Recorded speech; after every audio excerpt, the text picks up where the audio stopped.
जब हनुमान जी संजीवनी बूटी का पर्वत लेकर लौटते हैं तो वे भगवान श्री राम से कहते हैं, प्रभु आपने मुझे संजीवनी लाने नहीं भेजा था, आपने मुझे मेरा भ्रम तोड़ने भेजा था।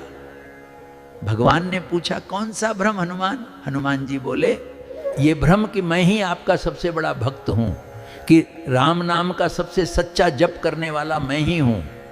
हनुमान जी आगे कहते हैं, प्रभु मुझसे भी बड़े भक्त तो भरत जी हैं। जब मैं संजीवनी लेकर लौट रहा था तो भरत जी ने मुझे बाण मारा और मैं मूर्छित होकर गिर पड़ा।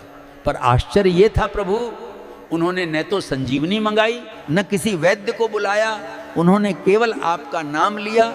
और भरत जी ने कहा, यदि मन वचन और कर्म से मेरा प्रेम श्री राम के चरणों में निष्कपट है, यदि रघुनाथ मुझ पर प्रसन्न हैं, तो ये वानर अभी स्वस्थ होकर उठ खड़ा हो। हनुमान जी कहते हैं, प्रभु उनके इतना कहते ही मैं उठ बैठा। इतना अडिग भरोसा, इतना पूर्ण विश्वास। सच में प्रभु आपके नाम पर भरत जी जैसा भरोसा किसी का नहीं। शिक्षा यही है, हम भगवान का नाम तो लेते हैं लेकिन भरोसा नहीं करते।